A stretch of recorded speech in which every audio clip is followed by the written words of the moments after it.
Counting down the days till RTX.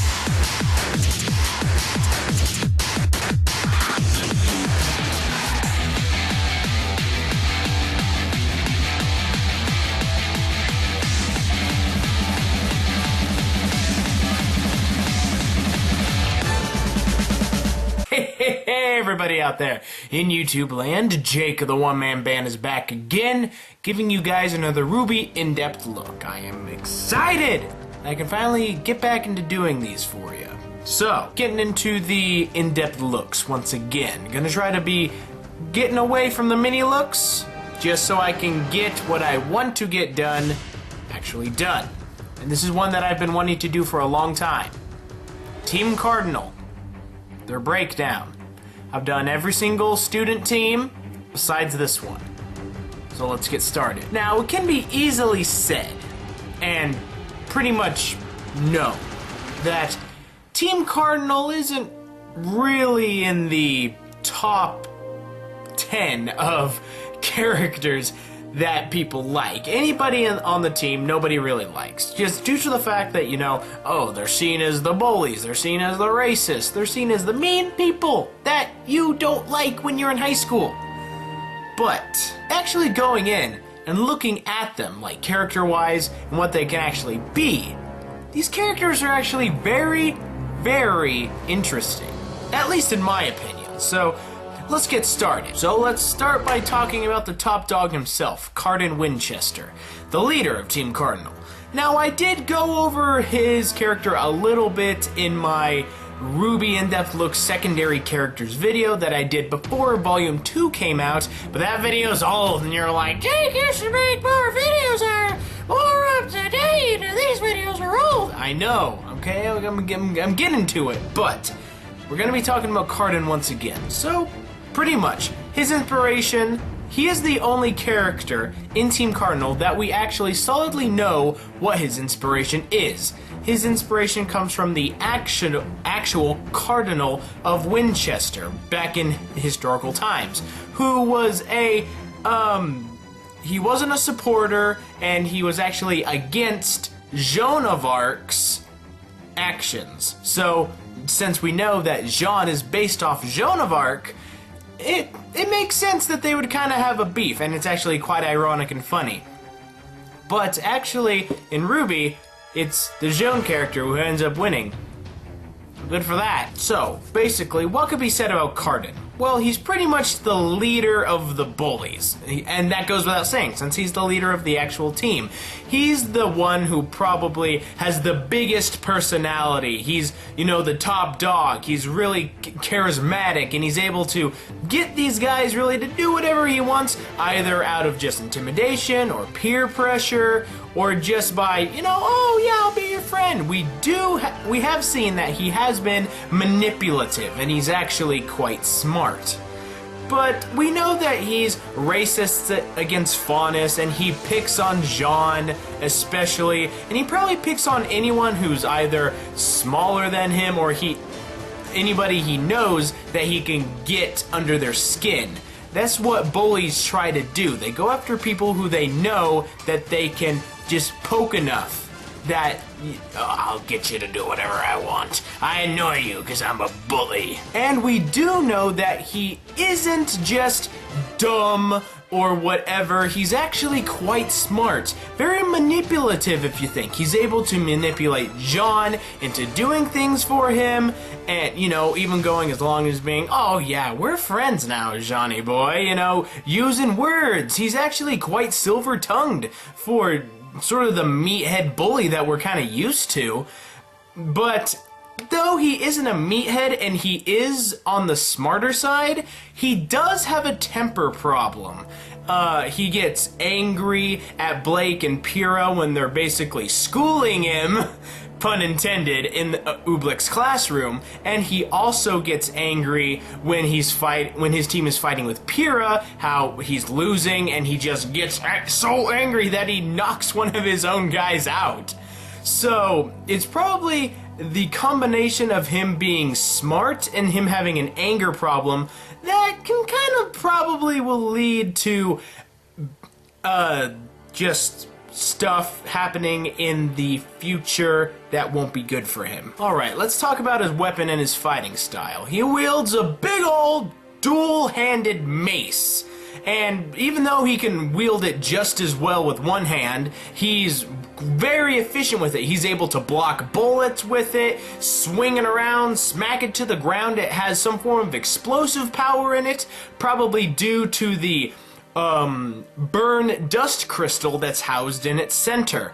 Now, I've said before that it looks like something straight out of Mordor. I mean, this mace should belong to Sauron himself. He should be running around, swinging it, blowing away elves and men, and trying to kill Isildur with it. I think that'd be really freaking cool, but that could have been his inspiration, you know, for the weapon is kind of like, oh, Sauron's mace from Lord of the Rings. I think that'd be cool. And due to the fact that he's able to take hits well and he deals out tons of damage, he's the obvious tank of the team. He's the one who lasts the longest against Pyrrha, and all of his attacks land heavily wherever they hit. Now, not only is he the leader of Team Cardinal and the leader of these bullies, but he may be the leader of these cowards as well. Team Cardinal all seem to have a very cowardice side. When it comes to Jean actually facing up against the Ursa, I mean, once his weapon is knocked away, he's pretty much useless and he can't even get a hit in. And when it comes to fighting enemies of equal skill, he either, you know, just gets angry and starts whacking and doesn't really take strategy into entail, or he just kind of breaks down and runs away. So, we haven't seen Team Cardinal and Cardin Winchester in combat besides with their battle with Pyrrha. But I think if they actually went onto the battlefield and met a foe that was greater and or equal to them, they may end up turning tail and run. Alrighty, now on to Russell THRUSH, the second member of Team Cardinal. Now the biggest thing about Russell THRUSH that basically anyone can see is that he isn't in a full set of armor like the rest of his team. He has very like light sort of leather stuff. He has one shoulder pad and, you know, he has the mohawk deal going on, which leads me to a theory. Now, Team Cardinal, they're all like sort of based sort of on just their character design is kind of like medieval knights. That's what they kind of look like. But except for Russell THRUSH, he doesn't. So, maybe he's sort of there to show off sort of the barbarians that lived during that time. You know, they didn't wear the plate armor, they kind of wore light armor so they could be fast and nimble. And maybe the other members of Team Cardinal, they come from the actual cities, the kingdoms of Remnant, and maybe they come from highly esteemed families. So obviously they're going to be going to these schools with, you know, good armor and, oh, this armor has been passed down the Armstrong line for generations, you know, stuff like that. But I believe that Russell THRUSH may actually be from one of the nomadic tribes or villages that live outside the kingdoms. Just due to the fact that his whole scheme of outerwear is different. His fighting style is definitely probably one of the coolest of Team Cardinal. We only see it in action for a little bit, but of what we see that he is very nimble and very acrobatic. He's able to jump and do flip-de-doos, and he wields twin daggers, which each have the dust revolver deal like Weiss's rapier. So obviously he's a pure melee fighter. Maybe he can use dust abilities like Weiss, but we never got to see his semblance or any ranged combat from him, because when he fought Pyrrha, he was purely just melee attack, and he was even able to block bullets with these small blades. And, you know, that takes an awful lot of skill if you're blocking bullets with swords. So, he's definitely fast and he's definitely nimble. And once again, if he had that heavy plate armor, he wouldn't be as fast, and he wouldn't be able to do all his acrobatic skills that he does if he had that plate armor on. So the outerwear that he has actually complements his fighting style. Now obviously I don't really have that much about Russell Thrush. That was basically the few key points that I got. But Dove Bronzewing, I believe, is one of the more interesting of the group. Definitely more interesting than Cardin, in my opinion. I mean, just because he's so mysterious, and there's lots of things that are kind of pointing at him to be something more than what he actually is right now. Let me explain. Okay, first of all, what's up with his squinting eyes? Are his eyes just squinted or are they closed? But that question will be answered some other time. Now, out of all the members of Team Cardinal, he may be the most serious of the group, even more than Cardin. You know, Cardin, he's kind of just doing his own thing at Beacon Academy, picking on people, you know, pushing his weight around, while Dove actually seems to be more of the studious, serious one. And I don't really have much to go off of this, but when John threw the jar of red sap at Cardin, LARK was kind of hiding, you know, behind Dove, you know, and he had his hand on his shoulder, and Dove was just like, "Get off me, you fool!" You know, it was like that, and that kind of makes me think maybe he's more serious, and he just doesn't really reflect that well. He doesn't want to. You know, he doesn't want, you know, dude, come on. We're at a school for warriors. What are you doing hanging on to me? Get off me, you know, be a man, Skylark, you friggin' idiot. Not only do I think he's the most serious of the group, but I also think he is actually the most skilled of the group. And even though Cardin is leader, Dove is probably the ace up their sleeve. Okay, so here's my reasoning. During Team Cardinal's tussle with Pyrrha, he was the longest one who lasted in single combat with her. I mean, Cardin was the last one to be taken down, but Dove, he was always attacking, always defending. He was able to land in a couple of good hits, and he was able to keep her occupied for a very long time. And the only reason he was taken out during the fight is because Cardin hit him with his mace. You know, friendly fire. Also, I believe that him and Russell get along very well. During their fight with Pyrrha, the two of them were the most well coordinated. They would coordinate their attacks and follow up each other's attacks with their own. They actually kept Pyrrha on the ropes for a while. And also, after Russell, he may be the most acrobatic and fast of the group. He was able to spin away from Pyrrha a couple of times and actually dodge a few of her attacks. But probably the most prominent of all the information that I've gathered that supports this is during the commentary of Volume 2, the creator's commentary, where it was Miles, Carrie, and Monty commenting. They actually stated that he may be the strongest of Team Cardinal. So, I believe that if not Team Cardinal, I at least think that Dove Bronzewing is going to be a more prominent character in the following volumes. Alright, so let's talk about his weapon now. He has a longsword that's actually also a pistol. It has a firing mechanism built into the handle, and dust rounds fire out alongside the blade, down the blade. Now, either it only works that way or we haven't seen it yet, but his weapon seems to be the only one that doesn't have a form of transformation. And you know what? I actually like that.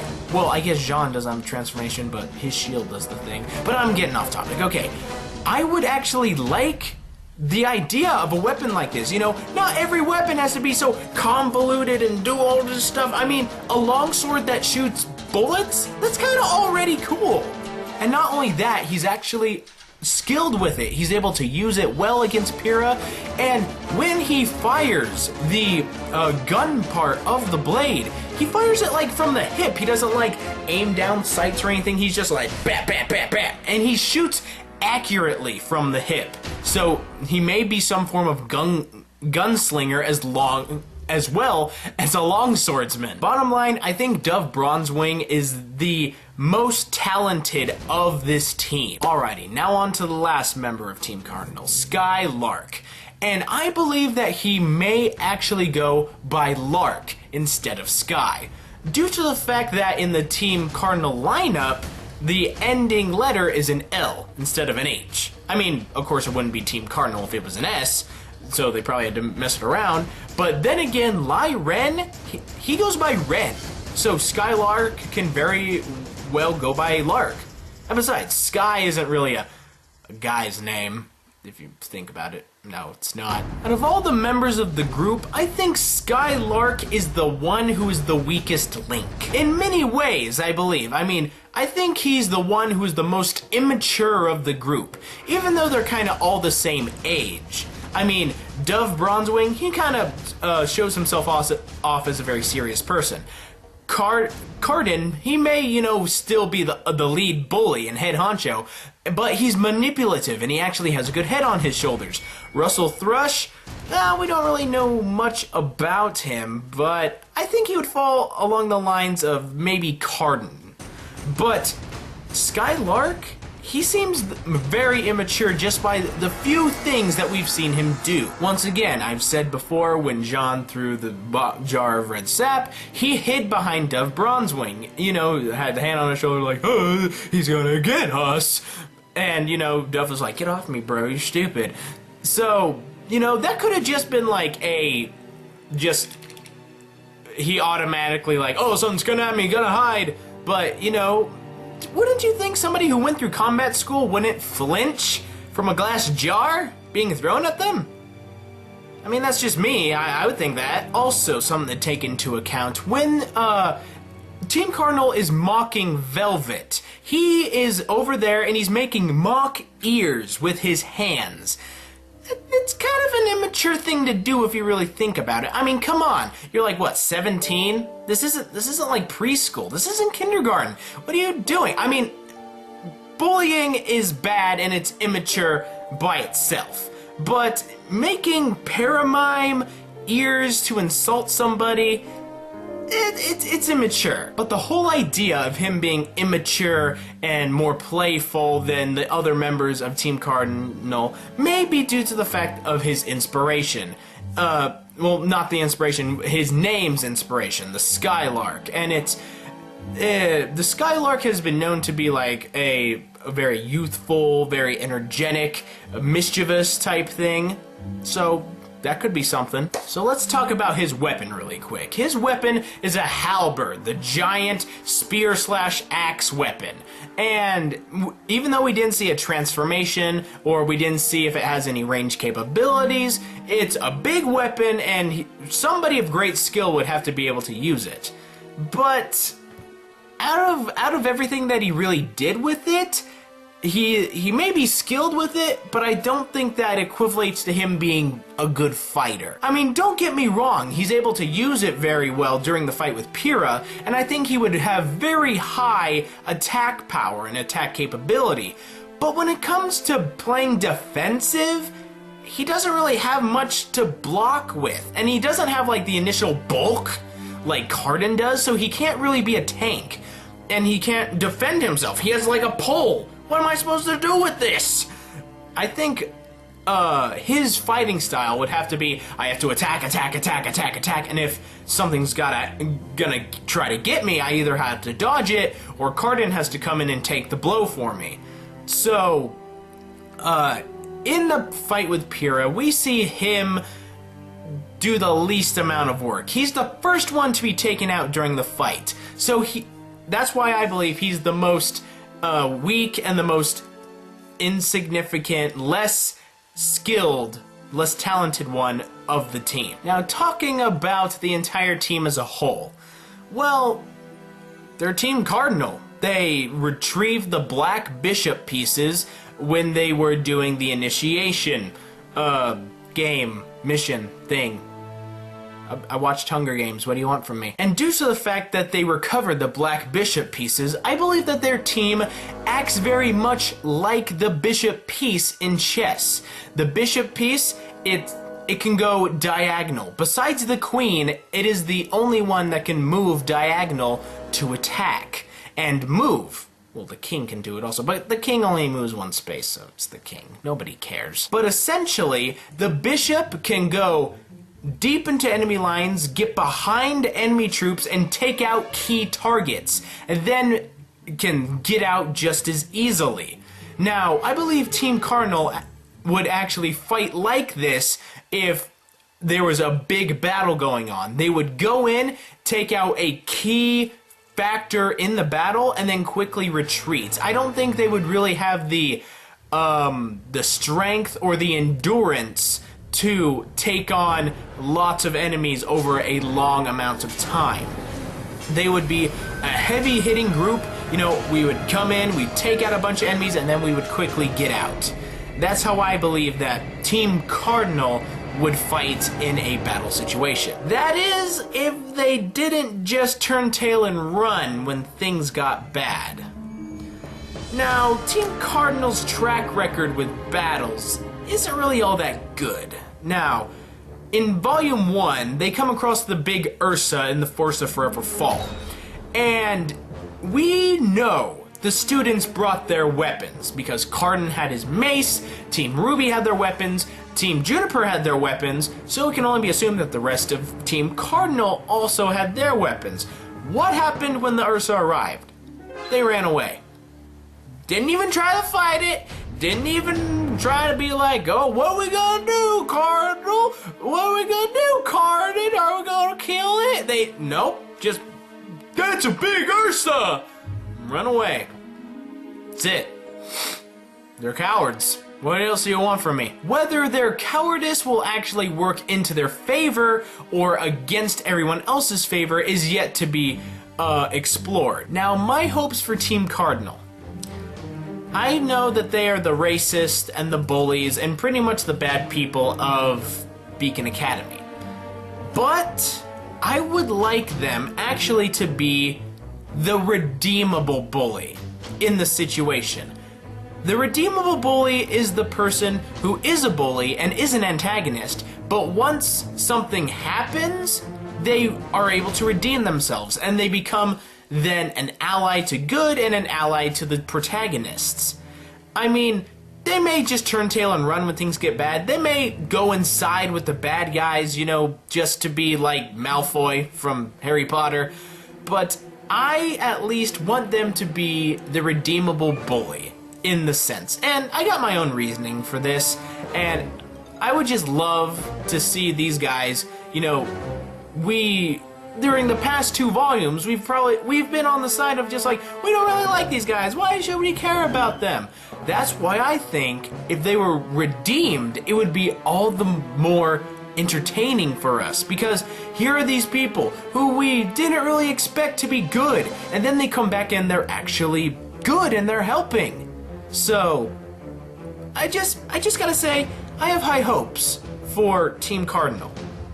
Low standards, but high hopes. But guys, I think that's going to end this video right here. I hope you enjoyed my ramblings on Team Cardinal, and if you guys think that I missed anything important, please leave it in the comments below, because I love to read comments, I love to read every single one, and I try to respond to as many as I can when I think a response is fully needed.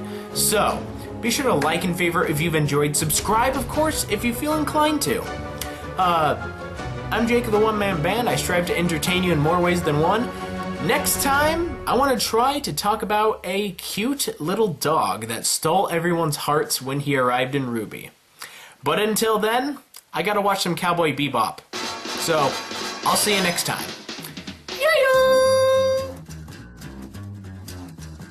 I think it's time to blow this scene. Get everybody in the stuff together.